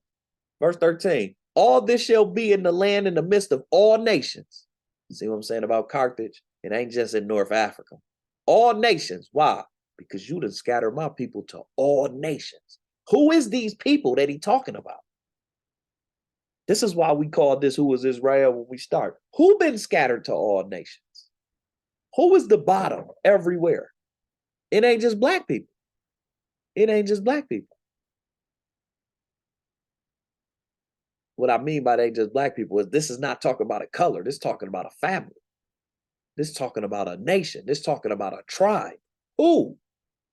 You know who. They know who. That's why they keep their boot on your neck. They know you. You better believe they know you. That's why they keep their boot on your neck.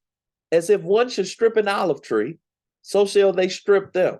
But when the vintage is done, they shall cry aloud. As if one shall strip an olive tree, prune an olive tree. You don't get all the olives, you get the best ones.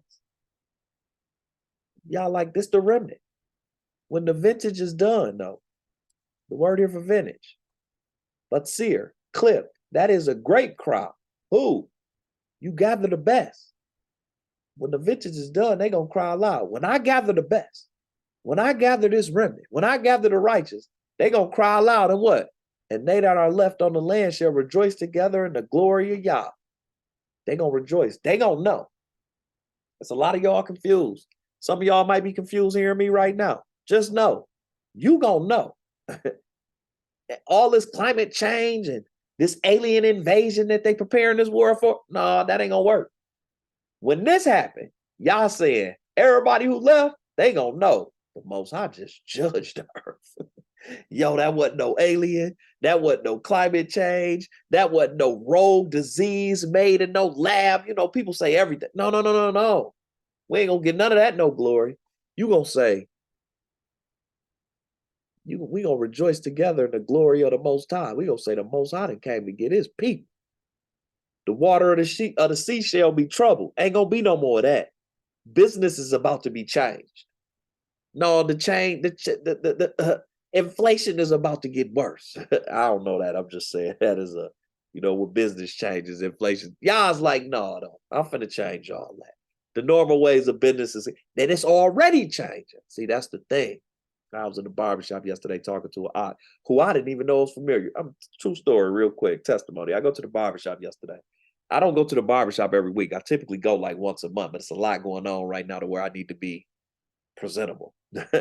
Anyway, whenever I do go to the barbershop, it's by appointment, and I'm always there at the same time, Friday around 10 a.m. Every time I get my hair cut, it's the same dude who I know from my town. He older than me. He ain't that old. He was something that I would probably had considered an OG growing up, but he always just been cool. We didn't have light conversation about nothing serious. My barber know where I stand though. When we did Passovers and things here in Joliet, he done came me and him talk Bible all the time. He's still, you feel me? I don't know if he's completely bought in, but he is open to the ideal, and we have really good conversation about who is Israel. My barber's he knows the Bible from a Christian point of view, but when I talk to him now, I could tell he's been studying and some of the things we done talked about that resonated. I'm thankful for him. Anyway, the Aku always come in as I'm leaving, was there a little early. So I get out the chair. my barber bring up a conversation about Bible, Israelites, different things pertaining to some things around us. Homie who getting in the chair, mind you, we ain't never discussed it. He get right on that. Yeah, we the people. And I always knew it was a curse on our people because I was a little shocked. Like, that's crazy. I see you in here every week. Ain't never even brought it up. Homie on here, Israelite. We the people of the book and yada, yada, yada. And we had a really good conversation. I stayed in the barbershop an hour. We got to talk about this, the last days and the way the world going and how he trying to get closer to Yah and to correct things in his life. And I was just like, wow, hallelujah. And something we discussed was the world is already changing and Yah is doing it with a slow drip. And some people can't see it, but those of us who paying attention, you can already see that the world is changing. The world has changed, really. Governments is trying to mask how wild the world really is. You know, they trying to give you enough money to go party, go to the concert, go travel, go to the beach, live your best life, as our people say. Don't worry about the fact that it's hectic for real. It's droughts all over the world. It's food shortages all over the world. People are getting poor all over the world. Can't afford goods, can't afford to feed it. Don't worry about that. We mask this enough and allow y'all to make enough money to go spend it on the beach and live your best life and you good.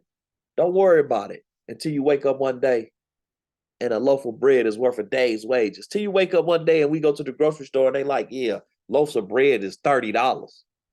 Then you'll see, but the slow drip is already in process. The water of the sea is already troubled. And that's everywhere too. They feeling that in Africa, Europe, Asia, here, everywhere. Oh, that's already in process. The waters of the sea already been troubled. Therefore shall the glory of the Most High be in the isles of the sea. The name of Yah shall be glorious. And in the KJV it said the name of the Most High Yah, Elohim of Israel, in the isles of the sea. No, he ain't been for everybody. Like he's for everybody, but I chose a people. I'm the Elohim of Israel, this people I chose. As Paul said, much every way, chiefly, this people I chose, I gave them the oracles of Yah. They didn't live up to it. And I done plagued them with these curses. And I done made them have to go into captivity and servitude all around the world. But as you see in Isaiah 23:24, as you see in Revelation, oh, I'm coming back for them. Endure. Y'all just endure to the end. Y'all like, I'm coming back. That's why vengeance is mine. Because you can't come like I'm coming.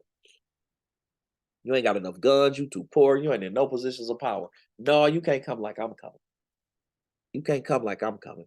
Chapter 23, verse 1. I'm coming to lay waste the whole world.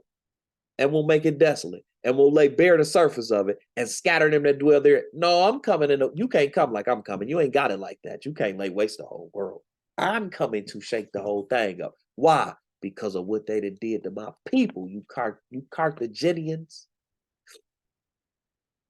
you Portuguese, you Spaniards, King Leopold. Them. Oh, I'm coming back for what you done did. No, you cut my people hands and arms off. You done did the most. Cut my people tongue out for speaking. Oh no, I'm coming back. I got the y'all. Okay, y'all like okay. I see you. Oh, Yah, Elohim of YeshaYahu, from the ends of the earth, we have heard wonderful things. We ain't been in the land, Yah. We've been scattered all around, but it don't matter where we at. We didn't heard wonderful things. What things? What things have you heard?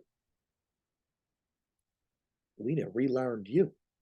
You done allowed us to relearn you. And there is hope to the godly. There is hope in relearning you. There is hope in relearning our culture and our history. That's why we focus on that.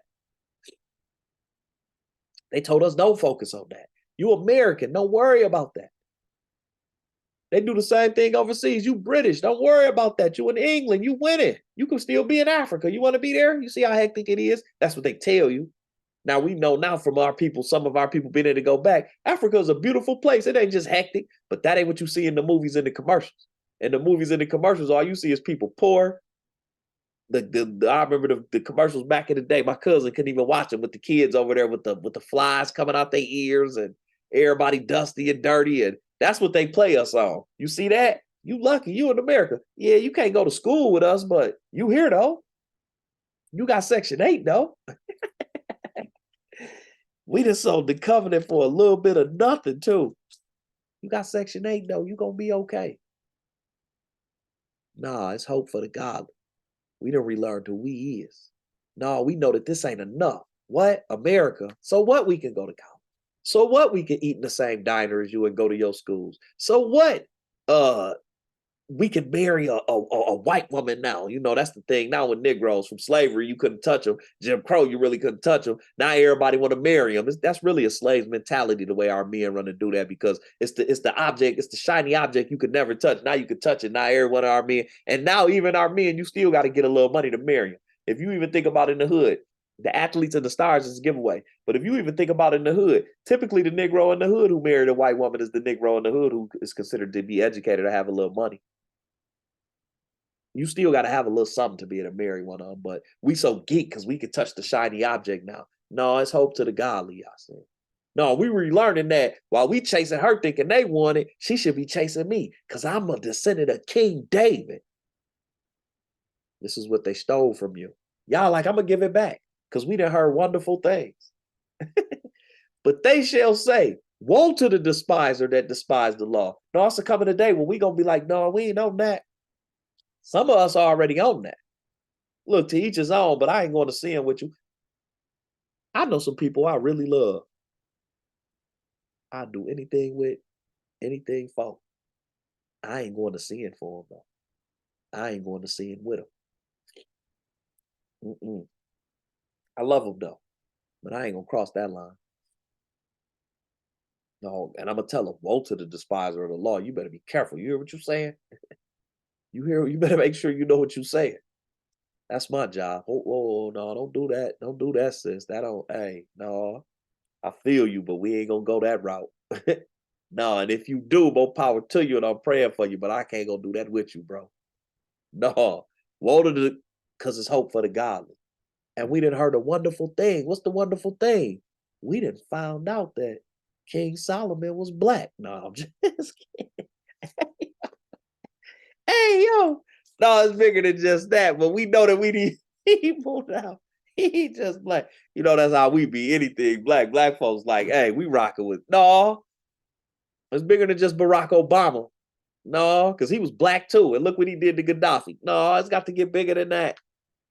No, we know that who these people call Jesus, who they try to call that, is really YeshaYahu, and he from the tribe of Yehuda. And we know that he was a brown-skinned man like me. And then we find out in Hebrews, he said, send me in the form of my brethren. Who is his brethren? You, the people who gonna do 400 years in slavery. Think about the power of him saying that. He could have came as anything. He said, send me, that's like these people. Him knowing that one day, these is the people they're gonna be calling niggas. And these is the people they're gonna be calling spooks and coons and African booty scratchers and gorillas and all of that. Send me to look like one of them. Think about the power of him saying that. He said that knowing what was coming. No, send me like my brothers, though. Why?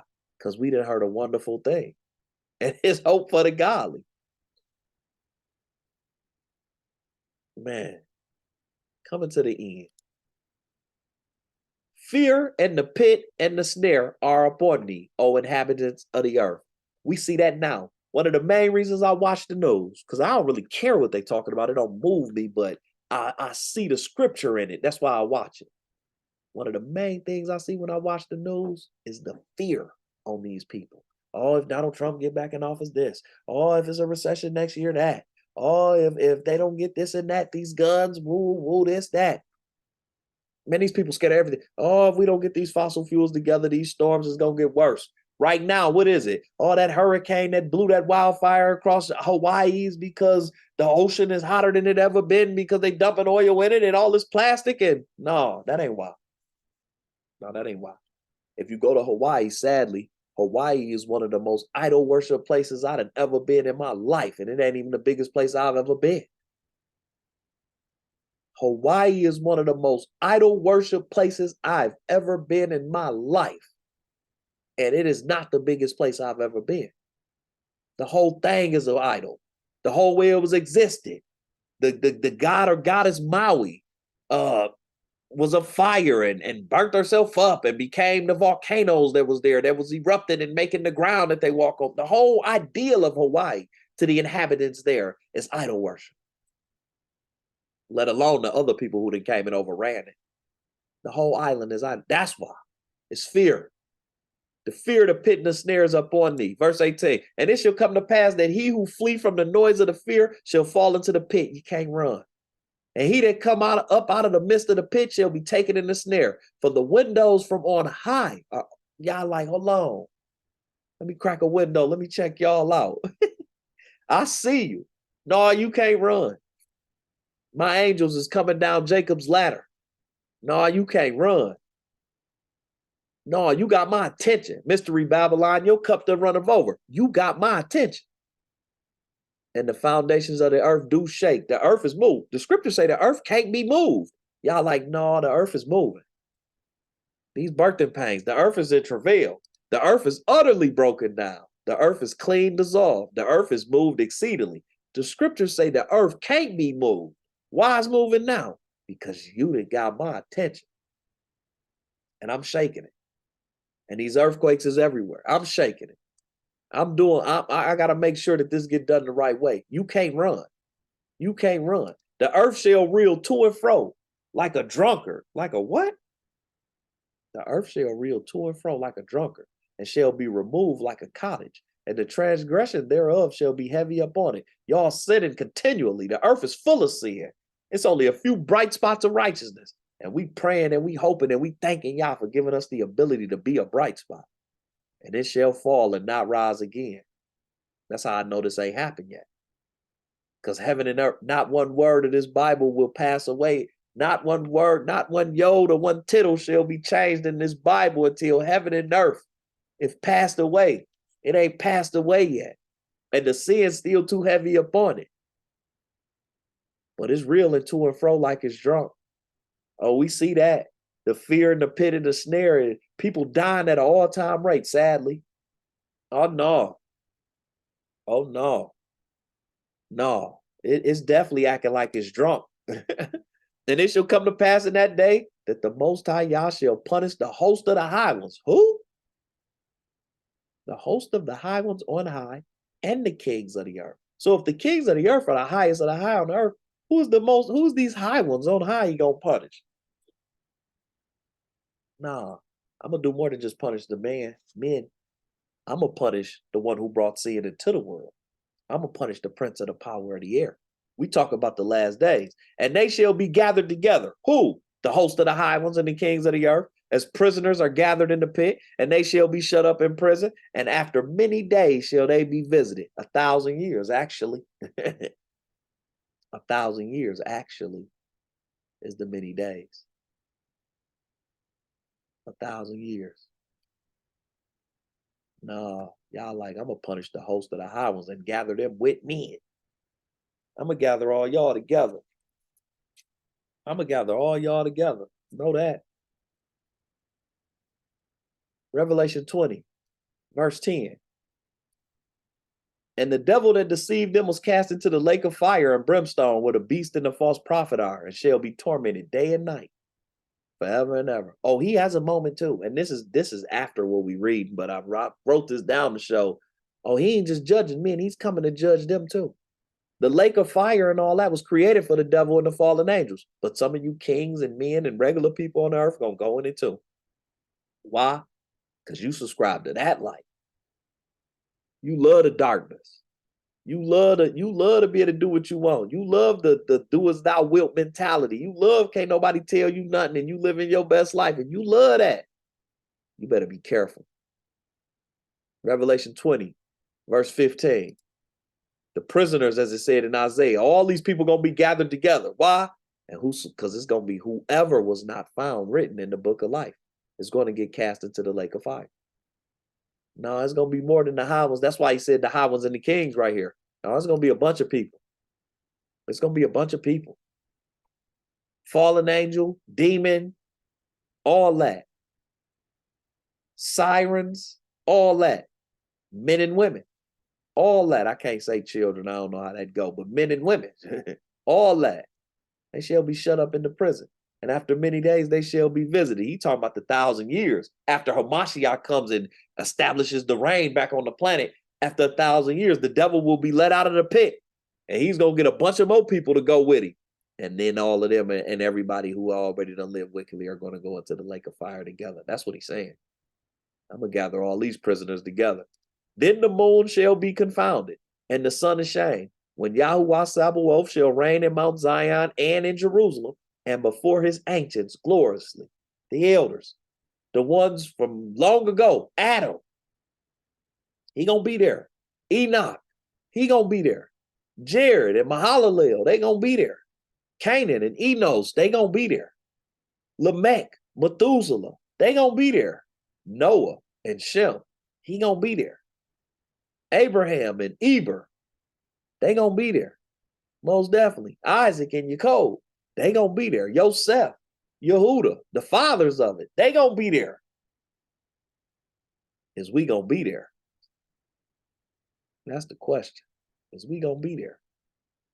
We took the first step. We done heard a wonderful thing.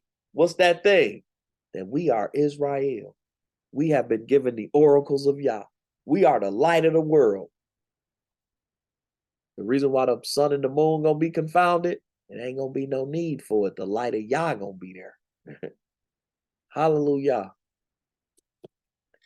Any questions or comments about any of that? That's the end of that. They tried to hide that European judgment, man. Y'all was like, no, don't let them hide. Put them on notice. I'm coming for what you done did to my people. Hallelujah. Anything anybody want to add? Anything, any questions, anything anybody got before we go? Hallelujah. Judgment on the whole earth because of you.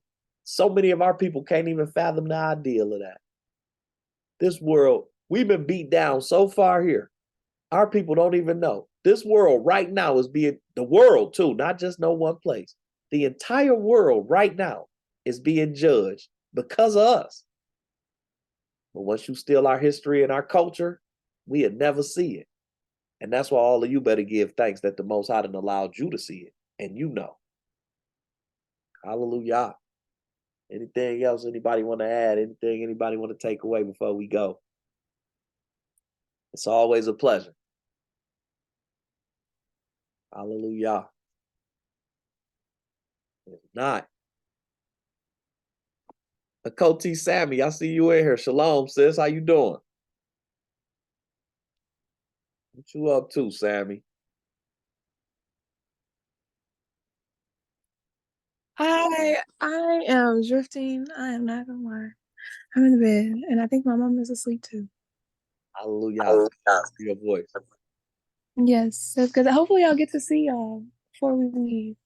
We're gonna see. We're gonna call you. I'll try to call you today, or if not in the Yeah, morning. yeah, because my mom wants to give you something too as well. How are y'all doing? How's y'all Shabbat going? It's going well. Hallelujah. Hallelujah. Good to see y'all catching up some rest. The day was set apart for that. Yes. Praise y'all. Hallelujah. Ak Obadiah, I see your mic on. Would you like to pray us out? Okay. Shalom. Dear Heavenly Father, we thank you for waking us up today.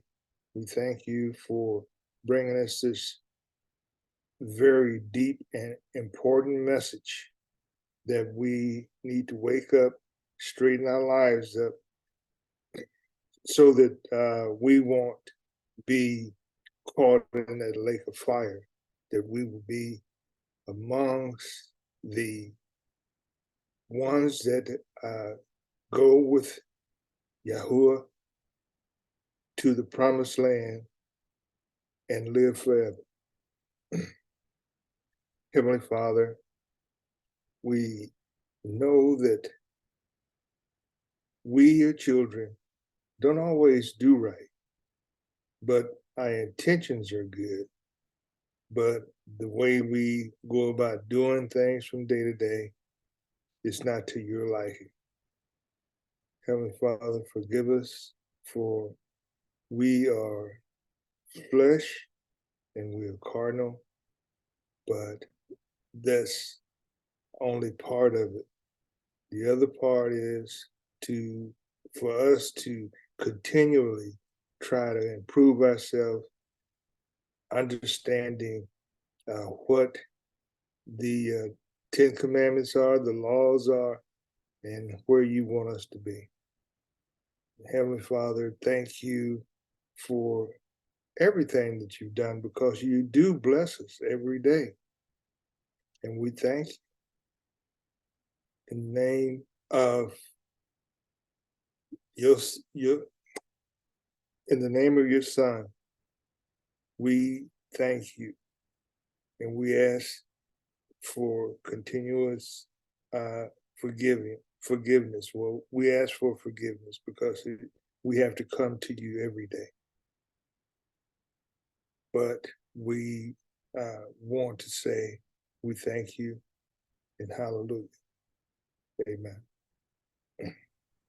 Hallelujah. Hallelujah. Hallelujah. Hallelujah. Hallelujah. All praises to the Most High. All praises. Hallelujah. Shabbat shalom, everyone. Oxpeed, how you doing? They left you home, huh? Yeah, they don't always invite me to the parties. I see, man. We got to set something up so we can link up one day. It'll be nice to meet you. Yeah, I'm gonna get up there. I'm gonna get up there soon. Hallelujah. Told out for the prayer, Ak Obadiah. Thanks for the opportunity to speak God's word, not Elohim's word. Hallelujah. Shabbat shalom, Alan. Nice to meet you. And Shabbat shalom, Charlie Yah. Good to see you both. Shabbat shalom to all of you. Nice meeting all of you. Hallelujah. Alan here. Hallelujah. Nice to meet you. Everybody have a blessed day. It was good to see you all as usual. Till we meet again. You too, Agi. Everyone, Shabbat shalom. Have a good day. Blessings out. Same to you, Oxpeed. Shabbat shalom. Shabbat shalom. Shabbat shalom. Shabbat shalom, Tiff. Shabbat shalom, bro. I'll talk to you sometime this evening, I'm sure. Will do. Hallelujah.